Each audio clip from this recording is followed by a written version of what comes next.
দুইজনের মাঝে ঝগড়া, তুমি গিয়া ঝগড়া মিটাইয়া দিলা। এই ঝগড়া মিটানো এমন আমল যে তুমি আর একজন সারা রাত নামাজ পড়া যেই নেকি পাইলো, তুমি ঝগড়া বন্ধ কইরা তার চেয়ে বেশি পাইলা। আর একজন লক্ষ লক্ষ টাকা দান কইরা যেই নেকি পাইলো, তুমি একজনের ঝগড়া বন্ধ কইরা সে তার চেয়ে বেশি নেকি পাইলা। আর একজন বছরকে বছর ইবাদত বন্দেগী কইরা রোজা রাইখা যেই নেকি পাইলো রে বান্দা, তুমি তার চেয়ে বেশি নেকি পাইয়া গেলা। বলো আমাদের সমাজের মধ্যে ঝগড়া লাগানোর লোক বেশি নাকি থামানোর লোক বেশি? ঝগড়া থামানোর লোক পাওয়া যায় না, বড় কুটনামি কইরা আরো ঝগড়া লাগাইয়া দেয়। ওই পাশের বাড়ির আর এক মহিলা আইসা বউ শাশুড়ির মধ্যে কুটনামি লাগাইয়া দেয়। ও বউ, তোমার শাশুড়ি তো এই কইল, ঠিক কিনা বলো? এগুলা শয়তানের কাম, এগুলা কোন মুসলমানের কাম না।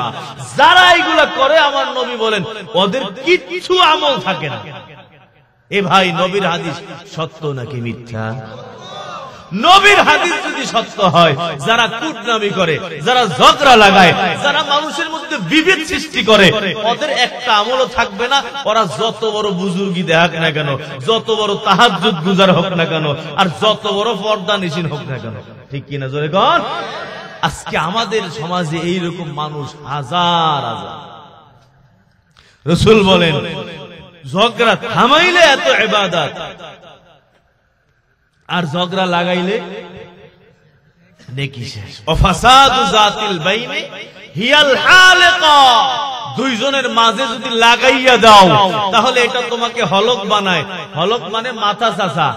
এখন কি এর মাথা চাচে মানে কি? এর নেকি সব চাইছে ফেলায়, একটা নেকিও থাকে না। তাহলে এক নম্বর যে আমল কইলাম সেটা হলো নরম ব্যবহার করা। করবেন তো ইনশাআল্লাহ? ইমাম সাহেবের সাথে গরম হবেন তো না? অনেক মানুষ হুজুরেরা একটু বয়ান করলে শিখতে যায়, সুদের বিরুদ্ধে বয়ান করছে, এখনকার হুজুরেরা ভালো না, এটা পাল্টাও। এটা আমার দিক তাকাই তাকাই ওয়াজ করছে। ও জানে কেমনে যে আমি সুদ খাই, জানে কেমনে যে আমি বাটপারি করি, ঠিক কি না? অভাব নাই এমন ভালো মানুষের, ভদ্র মানুষের। একটু হক কথা কইলে ওনার মাথা গরম হয়ে যায়। বলো, আবু জাহেল আবু লাহাব এমন করছে, হক মানতে চায় নাই, নবীর বিরুদ্ধে বিভিন্ন ষড়যন্ত্র করছে। তোমরাও যারা আলেমদের হক কথা শুনি না, আলেমদেরকে জেলখানায় ঢুকাইতে চাও, তোমাদের হাসর হবে আবু জাহেলের সাথে, ঠিক কিনা জোরে বলো? মানুষ দুই ভাগে বিভক্ত, একদল সফল আর একদল বিফল, একদল কামিয়াব আর একদল হতভাগা, একদল জান্নাতি আর একদল জাহান্নামী। আমি যে আয়াত তেলাওয়াত করছি এখানেও আল্লাহ মানুষকে দুই ভাগে ভাগ করছেন, একদল আবরার আর একদল ফুজ্জার। একদল আবরার আর একদল ফুজ্জার। আবরারদের ব্যাপারে আল্লাহ বলছেন ইন্নাল আবরারা লাফি নাঈম, নিশ্চয় যারা আবরার তারা যাবে জান্নাতে। কি জোরে বলেন, কই যাবে? জান্নাতে যাবে। আর ওয়া ইন্নাল ফুজ্জারা লাফি জাহিম, যারা ফুজ্জার, গুনাহগার, নাফরমান, এরা যাবে জাহান্নাম। এখন তাহলে আমাদের জানা দরকার আবরার কে। আবরার যেহেতু জান্নাতে যাবে, তো আমাদের আবরারের পরিচয় জানা দরকার। হাসানে বসরি রহমতুল্লাহ আলাইহি বলেন আবরার হলো ওই ব্যক্তি আল্লাযীনা লা ইউযুনা যাররা, যারা একটা পিঁপড়াকেও কষ্ট দেয় না, এরা হলো আবরার। ওয়ালা ইয়ারদাউনা শাররা, এবং তারা একটা গুনাহের উপরেও রাজি থাকে না। গুনাহ তো করার প্রশ্নই ওঠে না, যদি হয়ে যায় তাহলে রাজি হয়ে চুপচাপ বসে থাকে না। আমরা যেমন গুনাহের উপর রাজি, রাজি এর প্রমাণ কি? সুদ খাইতেছি 50 বছর যাবত, এখনো বন্ধ নাই। জানি যে সুদ খাইলে মায়ের সাথে জেনা করা, সুদ খাইলে জাহান্নাম, একেবারে আল্লাহর সাথে যুদ্ধ, সব যাই না, এখনো বন্ধ নাই। তাহলে বোঝা গেল আমরা গুনাহের উপরে রাজি। রাজি যে আল্লাহ আপনি যা কইছেন ওই কথা আমার বিশ্বাস হয় না, আমি যেটা করতেছি সেটা ভালো কামই করতেছি। দাড়ি কাটে আজ 60 বছর, নাই এখনো পর্যন্ত রাখে না। বোঝা গেল কি? গুনাহের উপরে রাজি। মেয়ে বেপরদায় চলে, কিছুই কয় না, জানে যে বেপরদায় যারা চলবে সব জাহান্নামে যাবে, ঠিক কিনা? পর্দা ফরজ। পর্দা কি? নামাজ যেমন ফরজ তেমনই ফরজ, একটুও কম না। এবং রাসূল বলছেন যারা বেপরদায় চলবে এরা জান্নাতে যাবে না, লা ইয়াদখুলনা জান্নাহ ওয়ালা ইয়াজিদনা রিহাহা, জান্নাতের ঘেরানো পাবে না। যাবে তো না যারা বেপরদা, ঘেরানো পাবে না। ওয়া ইন্না রিহাল জান্নাতি লা তুজাদু মিন মাসিরাতি কাযা ওয়া কাযা, হাজার হাজার মাইল দূর থেকে এই জান্নাতের ঘেরান পাওয়া যাবে। যারা বেপরদা এরা জান্নাতেও যাবে না, ঘেরানো। এইটা জানি, জানার পরে বোরকা কিনা দেই না, পর্দার জন্য বলি না, ঘরের মধ্যে পর্দা চালু করি না। বোঝা গেল কি? গুনাহের উপরে রাজি। গীবত করলে সব আমল ধ্বংস, জানি না? যার গীবত করা হয় তার আমল নামায় চলে যায়। কোন নেকি আমার আমল নামায় থাকবে না যদি আমি কারো গীবত করি। এটা জানার পরেও কি গীবত বন্ধ আছে? মরা ভাইয়ের গোশত খাওয়া, গীবত করা মানে আপন মরা ভাইয়ের গোশত খাওয়া, কিন্তু এইটা জানার পরেও গীবত করি। তাহলে বোঝা গেল আমরা গুনাহের উপরে কি রাজি। আল্লাহ। হাসানে বসরি বলেন আবরার হলো ওই মানুষ যারা একটা পিঁপড়াকেও কষ্ট দেয় না। এখন মানুষকে যারা কষ্ট দেয় এরা তো জান্নাতি, কারণ পিঁপড়াকে যেখানে কষ্ট দেওয়া যাইব না, আরে মানুষকে তো প্রশ্নই ওঠে না। আরে আল্লাহ, আমাদের বুজুর্গরা তো এই জন্য আল্লাহওয়ালা ছিলেন, এরা পিঁপড়ারেও কষ্ট দেয় না। আবরারুল হক সাহেব রহমাতুল্লাহ আলাইহি ওযু করতে বসছেন, জায়গা পাল্টায়, এক জায়গা থেকে রাইখা আর এক জায়গা যায়, ওখান থেকে আর এক জায়গায় যায়।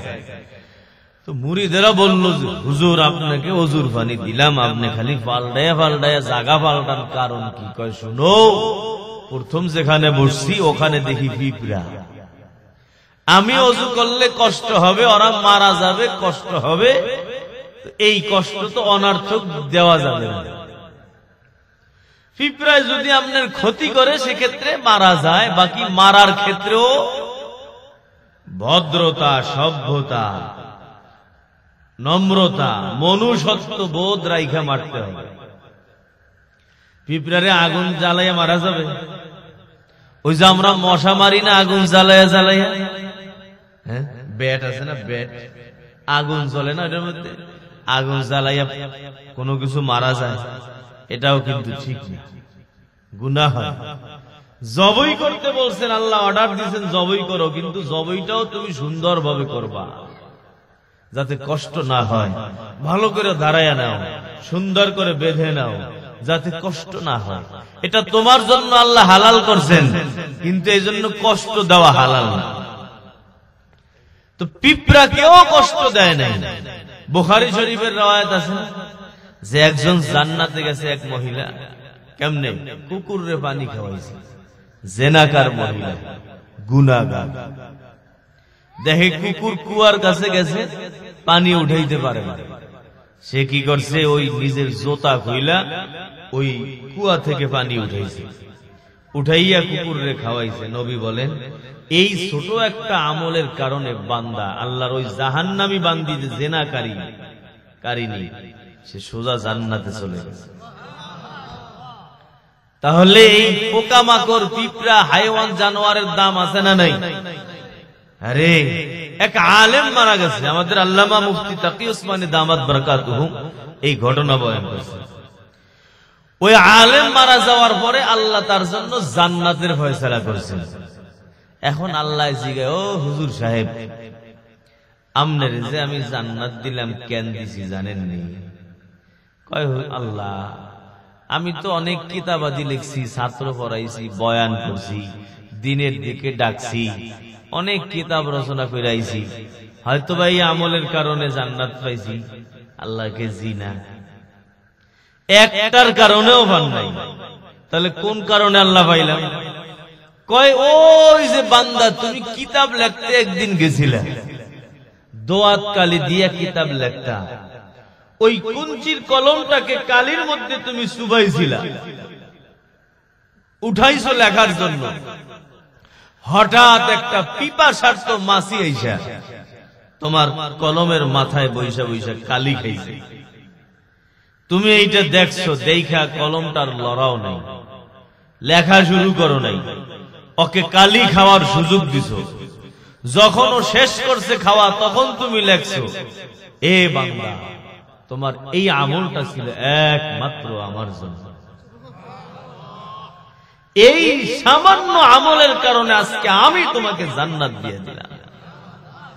রাসূল বলেন, কোন ছোট আমলকেও ওয়ালা তাহকিরান্না মিনাল মা'রুফি শাইআ, কোন নেকের কাজকে তুচ্ছ মনে করবা না, ছোট মনে করবা না।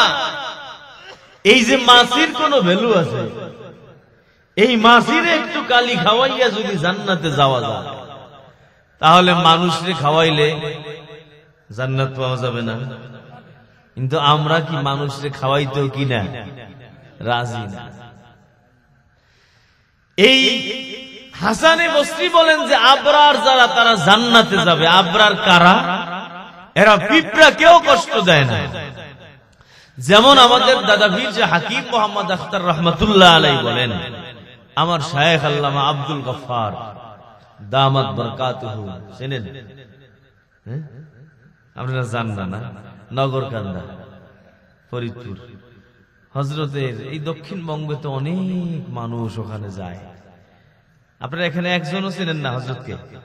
আল্লাহু আকবার, আল্লাহ কবুল করেন। বিশাল বড় আলেম, আলেমরা সবাই চেনে। এবং ওদিকের শিবচর, মাদারীপুর, ফরিদপুর, এদিকে টাকের হাট, রাজৈর অধিকাংশ মানুষই চেনে, এদিকে হয়তো কম আসছে। হযরত বলেন যে আব্দুল গনি ফুলপুরি রহমাতুল্লাহ আলাইহি বলছেন যে এক বুজুর্গ এক দোকান থেকে চিনি কিনছে, চিনির মধ্যে দুইটা পিঁপড়া তার বাড়িতে লগে লাগাইছে। চিনিতে পিঁপড়া থাকে না, ওই পিঁপড়া আইছে। পিঁপড়া যখন আইছে, ওই বুজুর্গ চিনি খুইলা দেখে দুইটা পিঁপড়া। এখন উনি এই পিঁপড়া দুইটাকে যদি ওনার মারার তো প্রশ্নে ওঠে না, কারণ কোনো ক্ষতি করতেছে না। এখন যদি এই পিঁপড়া দুইটাকে নিজের বাড়িতে ছাইরা দেয়, তাহলে ওই পিঁপড়া দুইটার কষ্ট হবে কেমনে? কয় তার আত্মীয় স্বজন নাই এখন, তাই না? এই বুজুর্গ করছে কি, এই পিঁপড়া দুইটা নিয়ে দোকানে গেছে। দোকানদার কয়, কি হুজুর, চিনি ফেরত দিবেন নি? কয় না। তাহলে কি? কয় পিঁপড়া ফেরত দিব। কেন? এই যে পিঁপড়া, পিঁপড়ার বাপ মা, ভাই বোন, চাচা চাচি, দাদা নানি সব তো তোমার দোকানের আশেপাশে। এ ভাই, আল্লাহওয়ালা মানুষ। হ্যাঁ, আমি যদি আরে আমার বাড়িতে ছাড়ি, তাহলে তো আত্মীয় স্বজন থেকে আলাদা হয়ে যায়। এই জন্য আমি আমার বাড়িতে না চাইরা তোমার দোকানের পাশে রেখে গেলাম, যাতে ওর আত্মীয় স্বজনের সাথে মিলেমিশে থাকতে পারে। আল্লাহওয়ালার হিসাব তো এখানে। কারণ কি? পিঁপড়া কে বানাইছে? আমার আল্লাহ বানাইছে। আমি আমার আল্লাহকে মোহাব্বত করি, এর প্রমাণ আল্লাহরে ধরা যায়, দেখা যায়, খাওয়ানো যায়, আদর করা যায়। তো আল্লাহরে যেহেতু ভালোবাসি, এরে যেহেতু দেখা যায় না, ধরা যায় না, খাওয়ানো যায় না, মোহাব্বত করা যায় না, তাহলে আল্লাহর যত মাখলুক আছে, আল্লাহ যাদেরকে বানাইছে এদেরকে তো দেখা যায়, এদেরকে তো ধরা যায়, এদেরকে তো আদর করা যায়। তো আবার হযরত বলেন যে তুমি যদি আল্লাহকে পাইতে চাও, আল্লাহকে যে মোহাব্বত করো, এর প্রমাণ আল্লাহর যত মাখলুক আছে, একটা মাখলুককেও তুমি কষ্ট দেওয়ার প্রশ্নই ওঠে না। তাহলে বোঝা গেল আসলে আল্লাহর মোহাব্বত তোমার অন্তরে আছে। আর না হইলে তুমি যে আল্লাহরে ডাকো আর আল্লাহরে কও যে আল্লাহ তোমারে ভালোবাসি, এ মিথ্যা কথা। আল্লাহরে কোন যে ভালোবাসি আর বউরে মারেন, এ কি সত্যি কথা? জীবনেও আল্লাহরে ভালোবাসার প্রমাণে এখানে বউ অন্যায় করছে, আল্লাহর দিকে তাকায় মাফ করে দিলাম যে আল্লাহ তুমি বানাইছো, বাঁকা কইরা সোজা বানাও নাই, তোমার দিকে তাকাইয়া মাফ করে দিলাম। আল্লাহ তোমারে ভালোবাসি, এই জন্য তোমার বান্দিরেও আমি ভালোবাসি।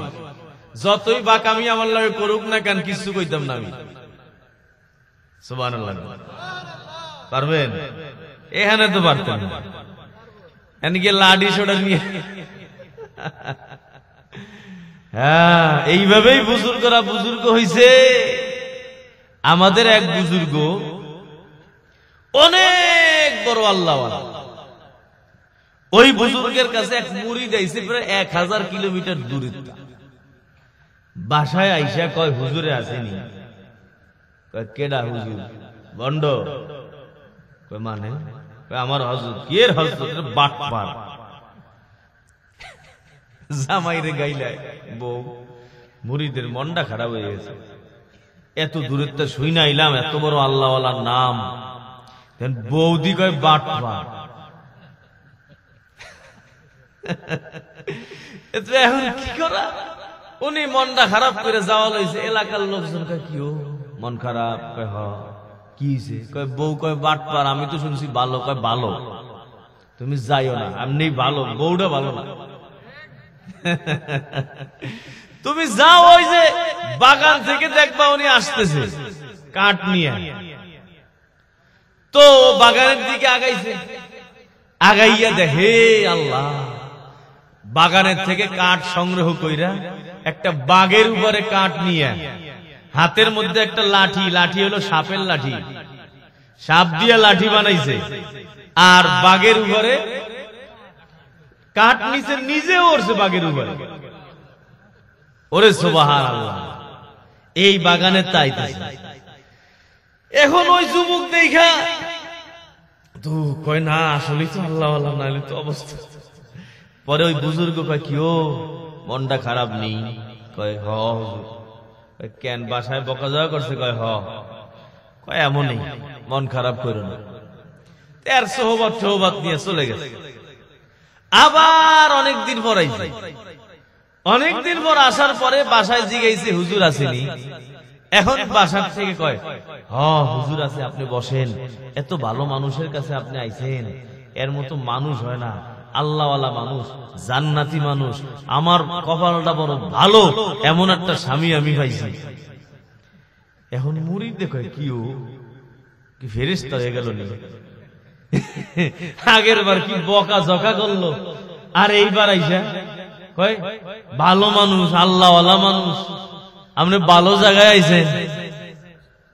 কয় অপেক্ষা করেন, আসতেছে আসতেছে। এখন অপেক্ষা করতেছে, দেখে ওই বুজুর্গ বাগান থেকে লাকড়ি নিয়ে আইতেছে, কিন্তু বাঘও নাই, সাপও নাই, কান্দের মধ্যে লাকড়ি। একই ব্যাপার। এখন আসার পরে বুজুর্গরে কয় হুজুর আগে একরকম দেখলাম, এখন আর একরকম, সব উল্টা উল্টা লাগে আমার কাছে, কি হইলো একটু কন্দি দেখি। কয় উল্টা উল্টা তো লাগবেই। হনো আগে যে আমার বউটা ছিল আমার লাগে খুব খারাপ ব্যবহার করত, ওই বউটা খারাপ ব্যবহার করত, এই জন্য আল্লাহ আমারে এত নেয়ামত দিছিল। বউ কথা শোনে নাই, কিন্তু বাঘে কথা শুনছে। বউ কথা শোনে নাই, কিন্তু সাপে কথা শুনছে। আমার ওই দাজ্জাল বউটা মারা গেছে। মারা যাওয়ার পর আমি আর একটা বিয়ে করেছি, এখন যারে ঘরে আনছি এলো ফেরেশতা, এত ভালো আর এত খেদমত করে। এর খেদমতের কারণে ওই পশু পাখি যে আমার খেদমত করতো ওইগুলো আল্লাহ নিয়ে গেছে। দুনিয়ায় সব আরাম করবা, বউ আরাম দেয়, তাহলে কান্দের মধ্যে লাকড়ি লাও। সুবহানাল্লাহ, সুবহানাল্লাহ। তাহলে বউ খারাপ হইলে লাভ না লস? এই কিছুই কয় না, কোন লাভ না লস? আরে ঘরে যদি খারাপ ব্যবহার করে আল্লাহ বাইরে সম্মান বাড়াইয়া দেয়, আর বউ বেশি আদর। উনি কয় এখন পাইছি ফেরেশতা মার্কা এক বউ, কিন্তু এই বউর খেদমতে অন্য সব খেদমত বন্ধ হয়ে গেছে। আমরা আল্লাহর মোহাব্বত দাবি করি, কিন্তু আবার আল্লাহর বান্দির উপরে আঘাত করি, ঠিক কিনা? আবার অনেক মা বোনরাও আছে, এরা একেবারে তালিম তরবিয়ত কইরা তাহাজ্জুদ কইরা আল্লাহওয়ালা, একেবারে বোরকা পাস করলি অভাব নাই, কিন্তু জামাইর লগে খারাপ ব্যবহার আছে না? জান্নাত পাওয়া যাইত না, এত সোজা না। নামাজ পড়া জান্নাত পাওয়া যাবে না। আল্লাহর নবী কি বলছেন? লাউ কুনতু আমরু আহাদান আন ইয়াসজুদা লি আহাদিন লা আমারতুল মারআতা আন তাসজুদা লি যাওজিহা। আল্লাহ বাদে অন্য কাউকে যদি সিজদা করা যাইতো, আমি মহিলাদেরকে বলতাম তোমরা তোমাদের স্বামীর কদমে সিজদা দাও। আল্লাহ বাদে যেহেতু অন্য কাউকে সিজদা করা যায় না, এজন্য মহিলাদেরকে স্বামীর কদমে সিজদা করার জন্য বলা হয় নাই। যদি আল্লাহ বাদে অন্য কাউকে সিজদা করা যাইতো, মহিলাদেরকে বলা হইতো স্বামীর পায়ে তোমরা সিজদা দাও। এর দ্বারা বোঝা যায় আল্লাহর পরে আপনাদের স্বামীর স্থান, ঠিক কিনা বলো? আল্লাহর পরে স্বামীর জায়গা। আল্লাহর আদেশ মান্য করার পর স্বামীর আদেশ পালন করতে হবে। এখন যদি এমন হয় যে স্বামী গুনাহের কথা বলে, হে বাবা, তখন কিন্তু স্বামীর কথা মানা যাবে না। স্বামীর ন্যায় সঙ্গত আদেশ পালন করতে হবে। হে পর্দার অন্তরালের মা গো, যদি মালিকের জান্নাত পাইতে চাও, স্বামীর খেদমত ছাড়া জান্নাত পাবা না। স্বামীর সাথে বেয়াদবি কইরা, স্বামীর সাথে খারাপ ব্যবহার কইরা জান্নাত পাবা না। আর ও বাবাজিরা, তোমরাও শোনো, মা বোনদের সাথে খারাপ ব্যবহার কইরা জান্নাতে যাবা না। যদি আবরার কারা, যেই বান্দারা পিঁপড়াকে পর্যন্ত কষ্ট দেয় না, ওই মানুষগুলো হলো আবরার। আর আবরাররাই শুধু জান্নাতে যাবে। তাহলে যেই মানুষগুলা পিঁপড়াকে কষ্ট দেয়, ওই মানুষগুলা আবরার না। যারা মানুষকে কষ্ট দেয়, তারা তো আরো বেশি আবরার না। হে বাবাজিরা, বলো আবরার যদি না হয়, তাহলে কোন দলে যাবে? ফুজ্জারের দলে যাবে। যেই মানুষগুলা ফুজ্জারের দলে যায়, ওই মানুষগুলার ঠিকানা হলো জাহান্নাম, ঠিক কিনা বলো? আমার আল্লাহ বলছেন আবরার এরা সব জান্নাতে যাইবো। আবরার কোন মানুষগুলো? কয় যেই মানুষগুলো পিঁপড়াকে পর্যন্ত কষ্ট দেয় না, যেই মানুষগুলো হায়াওয়ান জানোয়ারকেও কষ্ট দেয় না। এরে বাবাজিরা, ওই যে আরেক মহিলার কথা নবী বলল, ওই মহিলা একটা বিড়ালকে আটকায়া রাখলো, বিড়ালকে খাবার দেয় নাই, আটকায়া রাখলো। বিড়াল নিজেও ছুটতে পারে নাই, ওই মহিলা ছাড়ে নাই, তাকে খাবারও দেয় নাই। ওই খাবার না খাওয়ার কারণে পিঁপড়াটা মারা গেল, ওই বিড়ালটা মারা গেল। আমার নবী বলেন, এই বিড়ালের কারণে ওই মহিলাকে আল্লাহ জাহান্নামের মধ্যে পাঠাইয়া দিয়েছেন। এ বাবাজিরা, এই দুনিয়ায় যত মাখলুক আমার আল্লাহ বানাইলো, সবগুলোর খালেক আমার আল্লাহ। আল্লাহর যদি মোহাব্বত অন্তরে থাকে গো, এ বাবা, এইগুলার মোহাব্বত অলরেডি অটো চলে আসবে। আর যদি এগুলোর মোহাব্বত না থাকে, তোমার অন্তরে আল্লাহর মোহাব্বত নাই, তুমি যতই সামনের কাতারে নামাজ পড়ো না কেন রে বাবা, আমার আল্লাহর মোহাব্বত তোমার অন্তরে নাই। এ বাবাজিরা শোনো, আমার নবী বলেন, ইন্না ফিল জান্নাতি লাগুরাফা, জান্নাতের মধ্যে এমন এক মহল আল্লাহ বানাইছেন, ইউরা যাহিরুহা মিন বাতিনিহা, যার ভিতর থেকে বাহিরের দিকে তাকাইলে সব দেখা যায়। ও বাতিনুহা মিন যাহিরিহা, বাহির থেকে তাকাইলে ভিতরে সবকিছু দেখা যায়। দামি মণি মুক্তা দিয়া বানাইলো আমার আল্লাহ। এত সুন্দর জান্নাত বানাইছেন, কাদের জন্য বানাইছেন? নবী বলেন শোনো, যার মধ্যে 4টা গুণ পাওয়া যাবে, যেই বান্দার মধ্যে 4টা আলামত পাওয়া যাবে, ওই বান্দার জন্য আমার আল্লাহ তাআলা এই জান্নাতটা বানাইছেন। এ বাবা, এরা কারা? 1 নম্বর আলামত, আমার নবী বলেন লিমান আলানাল কালাম, যারা মানুষের সাথে নরম ভাষায় কথা কয়, মানুষকে ধমক দেয় না, মানুষের সাথে গালাগালি বকাঝকা করে না। ক্ষমতা আছে তারপরও বকা দেয় না, ক্ষমতা আছে তারপরও ধমক দেয় না, ক্ষমতা আছে তারপরও দাপট দেখায় না। কিন্তু আজকে তাকাইয়া দেখো, যেই বান্দার যত ক্ষমতা, তার মাথা তত গরম, তার আশেপাশ দিয়েও মানুষ হাঁটতে পারে না, ঠিক কিনা? আমার নবী বলছেন, যদি তুমি জান্নাত পাইতে চাও তাহলে মানুষের সাথে নরম ভাষায় কথা বলো, বিবির সাথে নরম আচরণ, সন্তানদের সাথে নরম আচরণ, ভাই ভাইয়ের সাথে নরম ব্যবহার, চাচার সাথে নরম ব্যবহার, মুরব্বীদেরকে সম্মান করো। হেরে যুবক, তোমার তো যৌবনকাল, রক্ত বড় গরম, কেউ যদি কিছু বলে তুমি রাগ হয়ে যাও। আল্লাহর কসম রে যুবক, রক্ত গরম করে নিয়ে চলা যাবে না। যৌবনকালের ইবাদত মালিকের কাছে বড় দাম।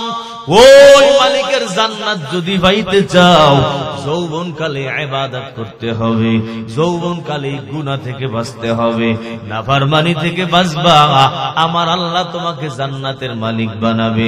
এ বাবাজিরা শোনো, আমার নবী বলেন, যেই বান্দা মানুষের সাথে নরম ভাষায় কথা কয়, ওই বান্দার জন্য আল্লাহ এমন জান্নাত বানাইছে। তাহলে এখন বলেন, বউর সাথে ঝগড়া করা যাবে নি? সবাই কয় না, কারণ গিয়ে কালকেই তো লেগে যাবে। নামাজও আছে, আবার ঝগড়াও আছে। ঝগড়া করলে কিচ্ছু থাকে না আমল। আমার নবী বলেন, ওয়াফাসাদু যাতিল বাইনি হিয়াল হালিকা, দুইজনের মাঝে যদি ঝগড়া লাগে, ওই ঝগড়া তাদের সব আমলগুলা হলক কইরা দেয়, ধ্বংস করে দেয়। হলক করলে যেমন মাথায় কোনো চুল থাকে না, সেই বান্দা বান্দি ঝগড়া করবা, একজনের আমল নামায় কোনো নেকি থাকবে না। ভাই ভাই ঝগড়া করবা, হে বাবাজিরা শোনো, তোমাদের কারো আমল নামায় নেকি তালাশ করে পাবা না। হজ করে আসছো ও মুরব্বী বাবা, ওই হজের আমলটা কিন্তু আমরা কবর পর্যন্ত রাখতে পারি না। হজ করে আসছি আরো 10 বছর আগে, ওই হজের আমল কবেই শেষ, তাই না? নামাজ পড়লাম, নামাজের আমল শেষ। হে বাবা, যদি জান্নাত পাইতে চাও, হজের আমল নিয়ে কবরের মধ্যে ঢুকতে হবে, নামাজের আমল নিয়ে কবরের মধ্যে ঢুকতে হবে। কিন্তু আমরা আমল করি, এই আমল নিয়ে কবরে যাইতে পারি না। হজের আমল পরের বছরেই শেষ। কেন? হজের তাইসা ঝগড়া লাগাইলাম, হজ বরবাদ। হজের তাইসা গীবত করলাম, হজ বরবাদ। এ বাবাজিরা শোনো, হজের তা আসার পরে গল্প করে এমন মুসলমান আছে না নাই? সবার কাছে খালি কয় আমি হজ করছি, অমুক অমুক জায়গায় গেছি, 3 বার হজ করছি, ঠিক কিনা বলো? এ বাবাজিরা, যেই মানুষগুলো আমল কইরা মানুষের কাছে কয়, ওই আমল কিন্তু আর পাওয়া যায় না। আমাদের বুজুর্গরা বলেন, আমল করা আর দরিয়া মে ডাল, আমল কইরা কইরা নদীর মধ্যে ফালাইয়া দাও। মানে হলো এটাকে ভুইলা যাও, আর জীবনে মনে রাখবা না। মসজিদে 1 লক্ষ টাকা দান করছো, এইটা ভুইলা যাও, আর মনে রাখবা না। তাহলে এইটা ওই নদীর মধ্যে ফালাইয়া দিলে কিয়ামত যখন কায়েম হইব, কিয়ামতের ময়দানে এটা মণিমুক্তা হয়ে উঠবে, হীরা হয়ে উঠবে। দেখবা বড় দাম, বড় দাম, অনেক বড় সম্পদ তুমি পাইয়া যাবা। আর যদি গল্প করো, একজনের নাম জিগাইছে, কয় নাম হলো আলহাজ আব্দুর রহমান। বলো হাজী আব্দুস সাত্তার, নিজের নাম নিজে কয় হাজী আব্দুস সাত্তার। এ বাবাজিরা, তুমি তো নামাজও পড়ো, তাহলে হজ যেমন ফরজ আমল, নামাজটাও তো তেমন ফরজ আমল, তাহলে কেন মুসাল্লি আব্দুস সাত্তার কও না? সায়েম আব্দুস সাত্তার, তুমি তো রমজানের রোজা রাখলা, তখন তোমাকে সায়েম কেন বলো না? তুমি তো যাকাত দাও, তোমাকে মুজাক্কি কেন বলো না? হে বাবাজিরা শোনো, ওই হজের মধ্যে একটু বড়লোকি ভাব আছে, ঠিক কিনা? যেই মানুষগুলার টাকা থাকে ওই মানুষগুলা হজের আমলে যায়, আর মানুষ মনে করে বড় টাকার মালিক। এই জন্য নিজের নাম হাজী বইলা কয়। ইমাম সাহেব যদি হাজী না লেখে, ইমামের চাকরি পর্যন্ত ছুটে যা। হাসান আমিসা অভাব নাই। কালেকশন করতে গেলে দেখবেন আপনি রিসিপ্ট দিচ্ছেন, আপনি হাজী লেখেন নাই, বেটা রাগ হয়ে যাবে। আপনারা তো ভালো মানুষ, এজন্য নাই। কিন্তু হাজারো মানুষের সম্মুখীন আমরা নিজেরাই দিয়েছি। আমরা তো এই লাইনেরই মানুষ। কঠিন অবস্থা মানুষের। এই হজ করলো, কিন্তু হজটা আর থাকলো না। যাকাত দিল, যাকাত থাকলো না। যাকাত দেয় কি আয়োজন কইরা, কাফুর 100 মানুষ 500 মানুষ দাওয়াত দেয়, দাওয়াত দিয়ে অমুক দিন যাকাত দেওয়া হবে। সবাই এসে ভিড় জমায়, উনি আস্তে আস্তে দেয়। কেন কাপড় দেওয়ান লাগবে কেন? টাকা দিলে উনি কি কাপড় কিনা লইতে পারে না? আর যেই কাপড় দেয় ওয়ান টাইম,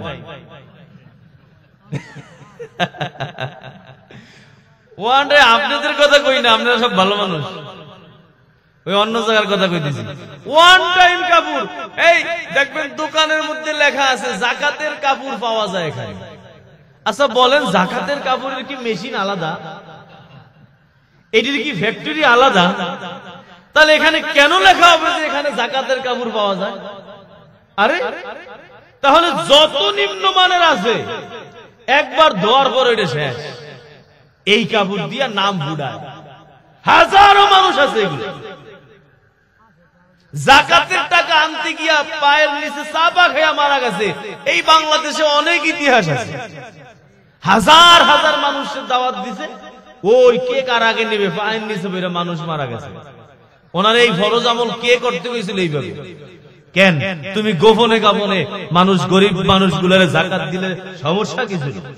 এভাবে হাঙ্গামা না করে যারা যারা গরিব মানুষ তাদের দ্বারে দ্বারে তুমি গিয়ে পৌঁছাবা, তাদেরকে ডাকছো কেন তোমার ঘরে?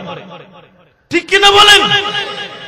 এটা তো তোমার ফরজ ইবাদত, এটা তো তোমার ফরজ আমল। তোমার ফরজ আমল তুমি আরেকজনকে ডাইকা করাও কেন? তোমার ফরজ আমল তো তুমি নিজে গিয়া করো। আজকে আমাদের এই পরিস্থিতি, আমরা এই সমস্ত কথা কইলে অনেকে রাগ হয়ে যায়। রাগ হয়ে লাভ নাই, এগুলো আমরা করি। আমল থাকে না, আমল থাকে না, আমল তালাশ করে পাই না, কবর পর্যন্ত যায়, কিচ্ছু নাই। আল্লাহ আমাদেরকে হেদায়েত দান করুক, আমিন। আলহামদুলিল্লাহ। আল্লাহ বলছেন যে কবরে আমল নিয়ে আসতে হবে। মান জাআ বিল হাসানাতি ফালাহু আশরু আমসালিহা, যে নেকি নিয়ে আসবে সে 10 গুণ পাবে। আরো যদি ইখলাস থাকে 70 গুণ পাবে, আরো যদি ইখলাস থাকে 700 গুণ পাবে। আরো যে কত আল্লাহ বাড়াই দেবেন এর হিসাব কিতাব নাই। আল্লাহ আমাদেরকে হেদায়েত দান করুক। আপনাদের এখানে আবার কারো নাম আব্দুস সাত্তার আসেনি? হায় হায়, আমি আবার নাম কইছি, আবার ভাবেন যে আমার নামটা কইলো। আমি কিন্তু আপনাদের চিনি না, আবার রাগ কইরেন না, কারণ একটা নাম তো কইতে হইব। এছাড়া তো উপায় নাই, আপনারা কেউ কষ্ট পায় না। বাস আল্লাহর জন্য করবেন, দেখবেন ইনশাআল্লাহ কোনো সমস্যা হবে না। আল্লাহর জন্য করলে ওই আমল থাকবে। যারা ঝগড়া লাগায় ওদের কোনো আমল থাকে না। নবী বলেন আলা উখবিরুকুম বিআফযালি মিন দারাজাতিস সিয়ামি ওয়াস সালাতি ওয়াস সাদাকা। হে আমার সাহাবায়ে কেরাম, আমি কি তোমাদেরকে এমন আমল বলবো না যে আমলের ফজিলত নামাজের চেয়েও বেশি, যে আমলের ফজিলত সদকার চেয়েও বেশি, যে আমলের ফজিলত রোজার চেয়েও বেশি। সাহাবায়ে কেরাম বলেন পয়গম্বর অবশ্যই আপনি আমল বলেন। আমার নবী বলতেছে শোনো, ইসলাহু যাতিল বাইন, দুইজনের মাঝে দ্বন্দ্ব, তুমি গিয়া দ্বন্দ্ব বন্ধ করে দিলা। দুইজনের মাঝে ঝগড়া, তুমি গিয়া ঝগড়া মিটাইয়া দিলা। এই ঝগড়া মিটানো এমন আমল যে তুমি আর একজন সারা রাত নামাজ পড়িয়া যেই নেকি পাইলো, তুমি ঝগড়া বন্ধ কইরা তার চেয়ে বেশি পাইলা। আর একজন লক্ষ লক্ষ টাকা দান কইরা যেই নেকি পাইলো, তুমি একজনের ঝগড়া বন্ধ কইরা সে তার চেয়ে বেশি নেকি পাইলা। আর একজন বছরকে বছর ইবাদত বন্দেগী কইরা রোজা রাইখা যেই নেকি পাইলো রে বান্দা, তুমি তার চেয়ে বেশি নেকি পাইয়া গেলা। বলো আমাদের সমাজের মধ্যে ঝগড়া লাগানোর লোক বেশি নাকি থামানোর লোক বেশি? ঝগড়া থামানোর লোক পাওয়া যায় না, বরং কুটনামি কইরা আরো ঝগড়া লাগাইয়া দেয়। ওই পাশের বাড়ির আর এক মহিলা আইসা বউ শাশুড়ির মধ্যে কুটনামি লাগাইয়া দেয়, ও বউ তোমার শাশুড়িতে এই কইল। ঠিক কিনা বলো? এগুলা শয়তানের কাম, এগুলা কোন মুসলমানের কাম না। যারা এগুলা করে আমার নবী বলেন ওদের কিচ্ছু আমল থাকে না। এ ভাই, নবীর হাদিস সত্য নাকি মিথ্যা? নবীর হাদিস যদি সত্য হয়, যারা কুটনামি করে, যারা ঝগড়া লাগায়, যারা মানুষের মধ্যে বিভেদ সৃষ্টি করে, ওদের একটা আমলও থাকবে না। ওরা যত বড় বুজুর্গি দেখাক না কেন, যত বড় তাহাজ্জুদ গুজার হোক না কেন, আর যত বড় পর্দা নিশিন হোক না কেন। ঠিক কিনা জোরে কর? আজকে আমাদের সমাজে এইরকম মানুষ হাজার হাজার। রাসূল বলেন ঝগড়া থামাইলে এত ইবাদত, আর ঝগড়া লাগাইলে নেকি শেষ। ফাসাদু যাতিল বাইনি হিয়াল হালিকা, দুইজনের মাঝে যদি লাগাইয়া দাও তাহলে এটা তোমাকে হলক বানায়। হলক মানে মাথা চাচা। এখন কি এর মাথা চাচে মানে কি? এর নেকি সব চাইছে ফেলায়, একটা নেকিও থাকে না। তাহলে এক নম্বর যে আমল কইলাম সেটা হলো নরম ব্যবহার করা। করবেন তো ইনশাআল্লাহ? ইমাম সাহেবের সাথে গরম হবেন তো না?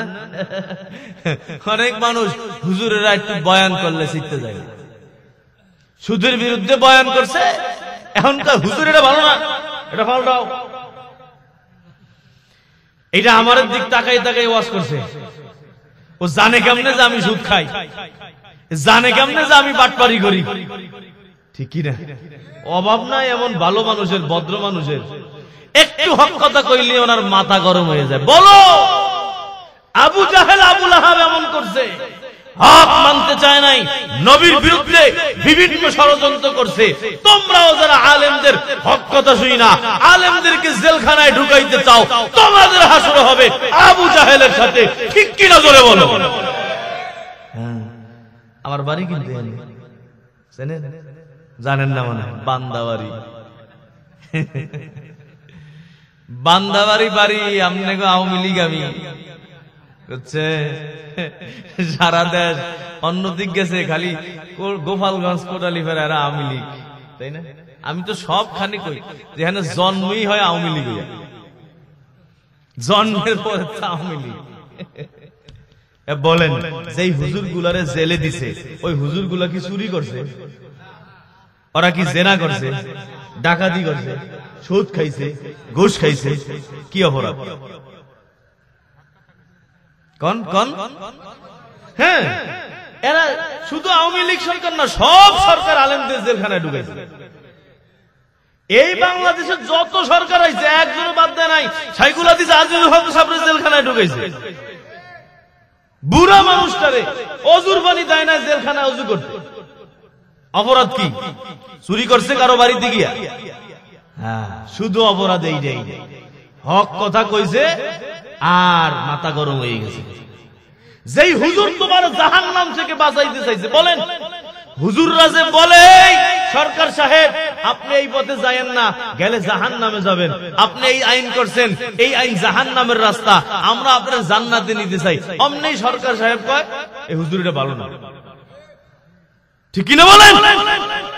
এ ভাই যেই দলই করেন ইসলামের পক্ষে আমরা, ঠিক কিনা? সবাই আমরা কিসের পক্ষে? হাত জাগান ইসলামের পক্ষে। নারায়ে তাকবীর। ইনশাআল্লাহ দল আমার পরে, কারণ এই নেতাই আমারে পরিচয় দিবে না হাসরের ময়দানে। এই নেতায় পালাই যাবো গা। যারে আপনি বড় নেতা মানছেন ওই নেতা কোন দিকটা ফালাইব, তখন সব প্রজারা বলবে যে আল্লাহ এই নেতারে আগে ফালাও, বান্দরে।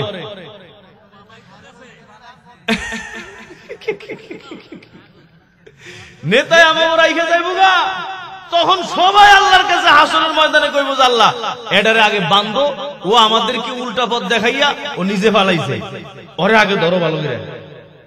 সব নেতা বন্দী হয়ে যাবো গা। আমার আসল হলো কোরআন, আসল হলো আল্লাহ, আসল হলো ইসলাম।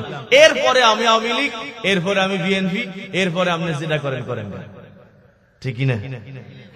কিন্তু এই যে হক কথা বললে ইমামের চাকরি খাইয়া ফেলান, হক কথা কইলে ইমামের সমালোচনা করেন, এইগুলা কিন্তু আবু জাহেলদের অভ্যাস।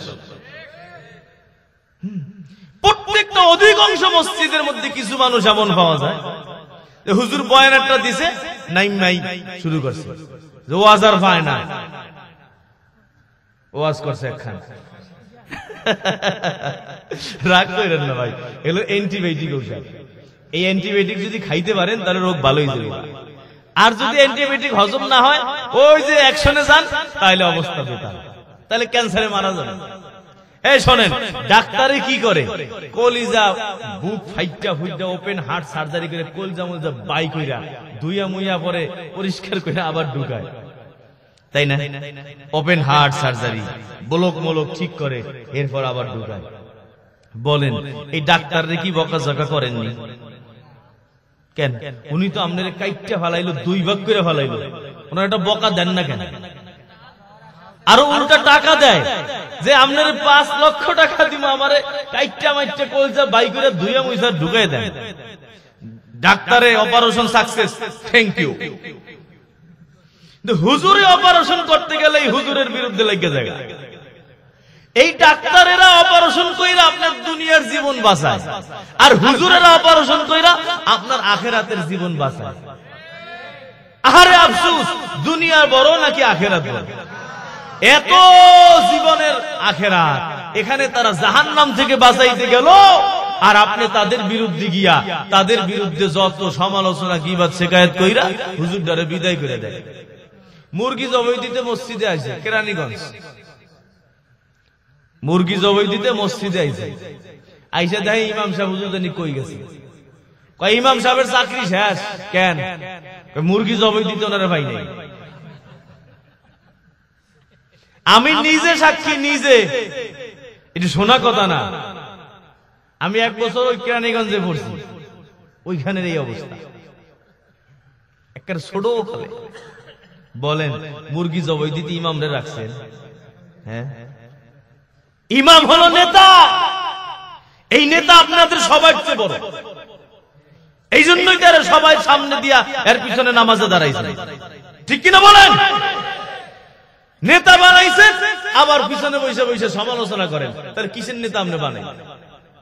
ভাই হাত দুইটা ধইরা বলি, আলেমদেরকে মোহাব্বত করেন, এরা আপনাদের আখেরাত বাঁচাইতে চায়। এদের কাছে দুনিয়া নাই, কিছু দিতারে নামনে, কিন্তু এরা চায় যে আপনি আখেরাতে বিপদে না পড়েন, আখেরাতে জাহান্নামে না যান, আখেরাতে যাতে বাইসা যান, এইটা আলেমরা চায়। এজন্য নবী বলছেন কোন আলেমান, তুমি আলেম হয়ে যাও, পারলে আলেম নিজে আলেম হও, কারণ এলেম শিক্ষা করা ফরজ। আও মুতাআল্লিমান, আলেম না হইতে পারলে আলেমের ছাত্র হও। আও মুস্তামিআন, ছাত্র যদি না হইতারো তাহলে এই যে আলেমের বয়ান শুনো, এই যে আপনারা যারা বয়ান আসছেন আপনারা মুস্তামিআ। আও মুহিব্বান, 4 নম্বর কোনটাই পারো না, দূরে থাকো কোথাও, একা এক জায়গায়, তাহলে আলেমদেরকে মোহাব্বত করো, তাদের মোহাব্বত অন্তরে রাখো, সাহাবায়ে কেরামের মোহাব্বত অন্তরে রাখো, নবীদের মোহাব্বত অন্তরে রাখো। ওয়ালা তাকুন খামিসান ফাতাহলিক, এর বাইরে 5 নম্বর কিছু হইতে যায় না। হয় আলেম, না হয় ছাত্র, না হয় আলেমের বয়ান শোনো, না হইলে আলেমকে মোহাব্বত করো। এর বাইরে কি? আলেম বিদ্বেষ। আলেম বিদ্বেষ, ইসলাম বিদ্বেষ যদি হও তুমি ধ্বংস হয়ে যাবা। আল্লাহর নবীর হাদিস সত্য না মিথ্যা? ঘুমাইছে গেছে আপনাদের? আহারে এ ভাই, এইগুলা দরকার আমাদের আজকে। এগুলো হলো অপারেশন, অপারেশন, অ্যান্টিবায়োটিক ঔষধ। এগুলো যদি হজম করতে পারেন ক্যান্সার ভালো হয়ে যাবে। ডাক্তারকে যেমন ধন্যবাদ দিলেন, টাকা দিলেন, আলেমরা আপনার আখিরাতের জগৎ বাঁচাইলো। সে ধন্যবাদ পাওয়ার উপযুক্ত যে হুজুর আপনাকে ধন্যবাদ, আমি ভুল পথে গেছিলাম, আপনি আমাকে ওখান থেকে বাঁচাইছেন, আপনাকে আমি আরো উপহার দিলাম। উপহার কি? জেলখানা।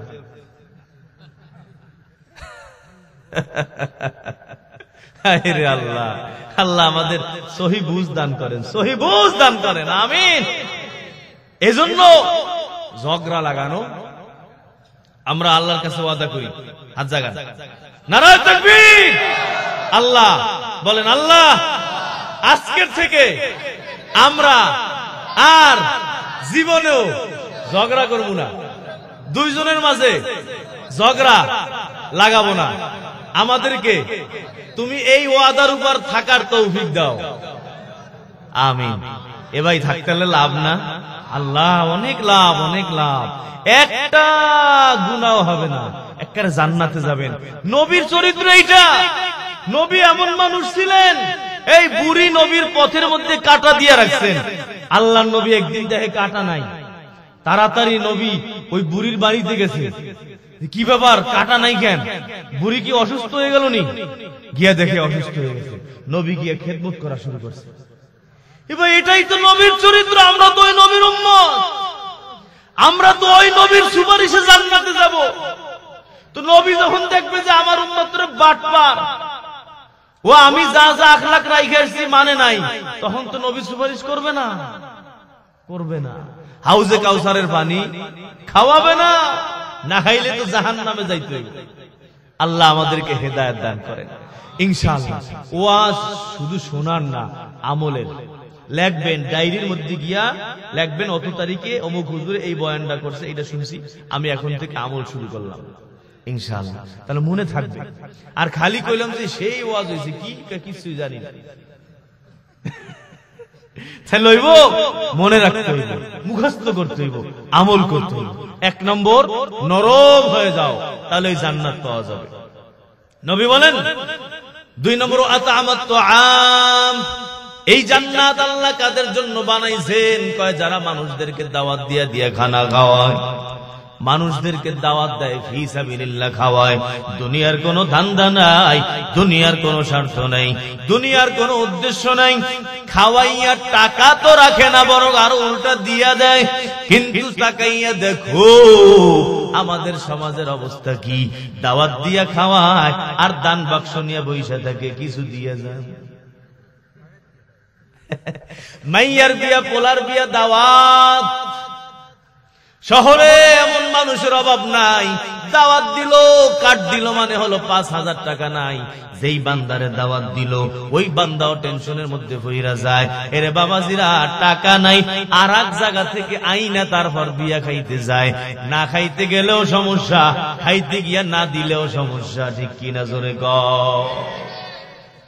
এই যে জিনিস, এগুলো হারাম।